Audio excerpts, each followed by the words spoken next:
Jawa Tengah, sekitaran tahun 2022. Sungai mengalir dengan tenang di sebelah perumahan elit. Pak Ruswan masih bersantai di depan rumahnya. Baru saja ia pulang dari tempatnya bekerja. Ya, Pak Ruswan memiliki sebuah toko yang menyediakan barang-barang untuk kebutuhan sehari-hari. Mulai dari bahan pokok sampai dengan hal-hal yang tidak bisa ditemukan di minimarket modern. Bisa dikatakan, toko Pak Ruswan ini sangatlah komplit dan selalu ramai pembeli. Hingga dari hasil jeripayahnya ini, pada akhirnya Pak Ruswan pun bisa membeli sebuah rumah yang terletak di sebuah komplek perumahan elit di kota tersebut. Segala kesuksesan Pak Ruswan pun tidak terlepas dari peran sang istri yang bernama Bu Ismi. Bu Ismi mengatur keuangan dengan sangat teliti dan juga anak dan menantunya Rena dan Rano ikut mengelola bisnis keluarga tak lama setelah mereka berdua menikah. Adik Ismi bernama Fajar juga selalu datang untuk membantu saat ia libur sekolah. Sebagai siswa SMA di kota, Fajar mau mengganti hari liburnya untuk bersenang-senang dengan membantu kedua orang tuanya. Alangkah terlihat sempurna keluarga tersebut. Bisa kompak dalam mengurusi bisnis kecilnya hingga bisa menghasilkan laba yang begitu besar. Tak jarang, para supplier pun datang untuk menawarkan produk mereka. Itu semua karena produk yang dibeli di warung Pak Ruswan selalu saja habis. Para tetangga yang melihat keluarga ini pun kadang merasa iri.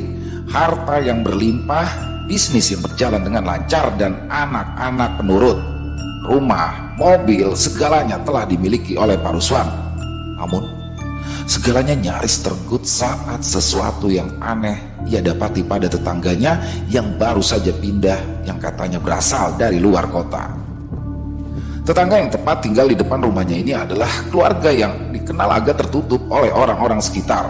Pak Braja, ialah seorang pemimpin keluarga ini. Ia mengaku bekerja sebagai seorang kontraktor. Istrinya bernama Bu Rifa, seorang wanita yang kesehariannya di rumah. Wanita yang dikenal sangat dermawan di komplek ini, dan seorang anak laki-laki yang sedang berkuliah bernama Yanto. Pada awal kedatangan keluarga ini semua terasa biasa saja. Mereka saling bertegur sapa. Bu Rifa bahkan juga sering berbelanja di toko milik Pak Ruswan. Kedatangan Bu Rifa ini selalu dinanti-nanti oleh Bu Ismi karena saat berbelanja kebutuhan, Bu Rifa ini termasuk orang yang sangat royal. Bu Rifa akan membeli banyak produk yang nantinya akan memenuhi mobilnya. Jumlah belanjaan yang harus dibayar Bu Rifa pun tidak hanya berkisar di angka ratusan ribu saja, tapi bisa sampai puluhan juta rupiah. Dan pembayarannya tidak pernah dicicil, selalu dibayar kontan dengan uang cash. Dalam satu bulan, Bu Rifa pun bisa berbelanja 4 hingga 5 kali. Dan hal ini sempat membuat Pak Ruswan bertanya-tanya apakah penghasilan dari seorang kontraktor memang sebesar itu, dan untuk apa barang belanjaan sebanyak itu. Akan tetapi kecurigaan dari Pak Ruswan ini segera disangkal oleh istrinya Bu Ismi. Ia pun menceritakan bahwasanya apa yang dibelanjakan oleh Bu Rifa ini tidak serta-merta digunakan untuk dirinya sendiri. Di situ Bu Rifa seringkali berjalan keliling keluar komplek untuk membagikan bingkisan yang berisikan barang-barang kebutuhan sehari-hari untuk para warga kampung yang memang dalam segi ekonomi masih jauh tertinggal. Saat hari Jumat, Bu Rifa dan Pak Braja seringkali membagikan makanan untuk para jamaah yang datang ke masjid dekat komplek. Hal tersebutlah membuat Bu Ismi yakin jika keluarga Braja ini memang keluarga yang dermawan dan peduli pada orang-orang yang membutuhkan. Maklum, warga di luar komplek itu memang banyak yang masih hidup berada di bawah garis kemiskinan. Terlihat jelas jarak yang timpang antara si kaya dan si miskin di daerah itu. Para warga yang tinggal di luar komplek juga tidak memiliki pekerjaan tetap.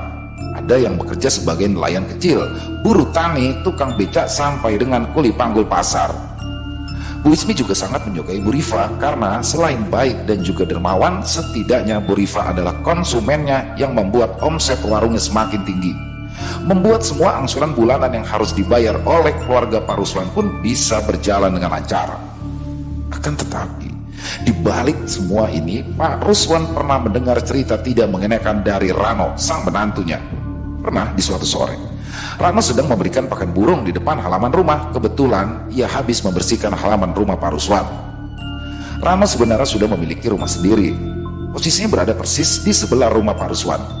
Pintu gerbang kala itu sengaja Rano buka lebar agar debu dan sampah bisa dibersihkan secara menyeluruh. Setelah segala pekerjaan membersihkan rumah selesai, Rano pun lalu memberikan makan burung-burung piaraan Pak Ruswan. Kebetulan Pak Ruswan dan lainnya masih berada di toko saat itu. Tepat saat sedang memberikan makan burung, Rano kala itu melihat Bu Rifa yang sedang duduk sendirian di kursi yang berada di teras depan rumahnya. Posisinya persis di samping pintu. Bu Rifa dan Rano hanya terpisahkan oleh pagar rumah saja. Kala itu Bu Rifa duduk sendirian. Melihat hal itu, Rano pun akhirnya menyapa Bu Rifa, ya walaupun hanya sekedar untuk berbasa-basi, tapi Bu Rifa hanya diam, tidak merespon sapaan dari Rano. Bu Rifa, sedang santai Bu?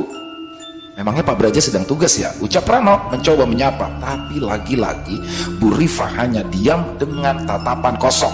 Matanya menatap ke arah langit-langit rumah, posisi kepalanya agak mendongak ke atas. Dan yang paling aneh adalah posisi tangan Bu Rifa ini seperti orang yang sedang memohon. Hal inilah yang membuat Rano mulai curiga jika ada hal yang tidak beres.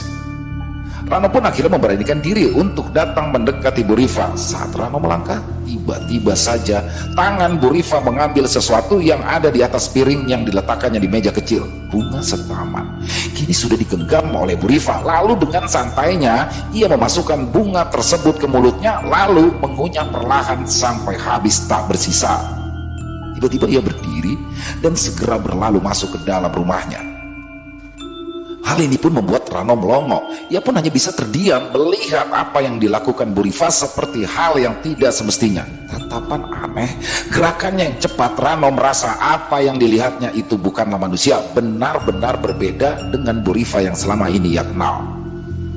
Dan saat Rano berbalik arah untuk kembali masuk ke dalam rumah mertuanya, tiba-tiba saja tercium wangi bunga setaman yang begitu menyengat. Dan saat wangi hingga baunya begitu menusuk di hidung, mendapati situasi ganjil membuat bulu kuduk Rano berdiri.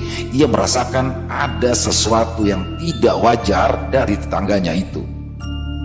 Di malam harinya, Rano pun langsung menceritakan apa yang sudah ia lihat sore tadi kepada sang istri dan kedua mertuanya. Namun bukannya percaya, tapi hal ini justru menimbulkan perdebatan di tengah makan malam mereka.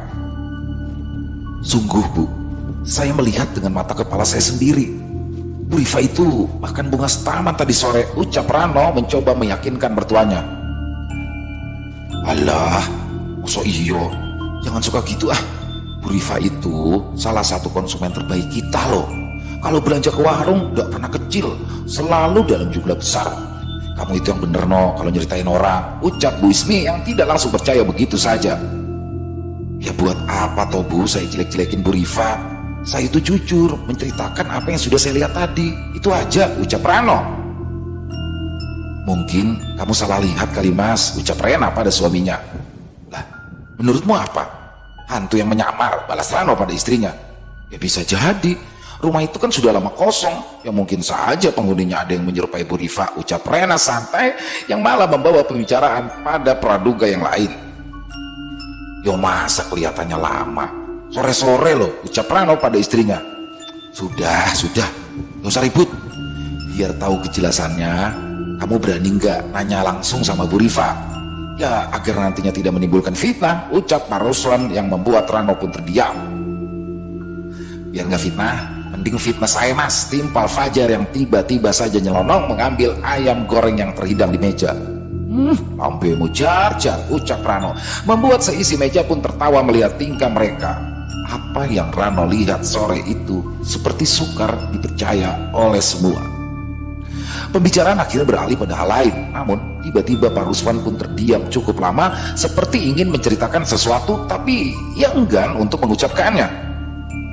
Pak, apa kenapa? Kok malah diam? Ucap Rena. Gimana ya? Jujur, sebenarnya Bapak juga agak curiga dengan tetangga kita itu loh, kata Pak Ruswan ragu. Udahlah Pak, gak usah mulai-mulai lagi.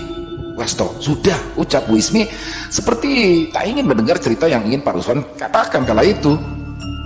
Gak apa-apa Pak, ayo coba ceritakan Pak, ujuk Rano yang merasa ada yang mendukung ceritanya tadi.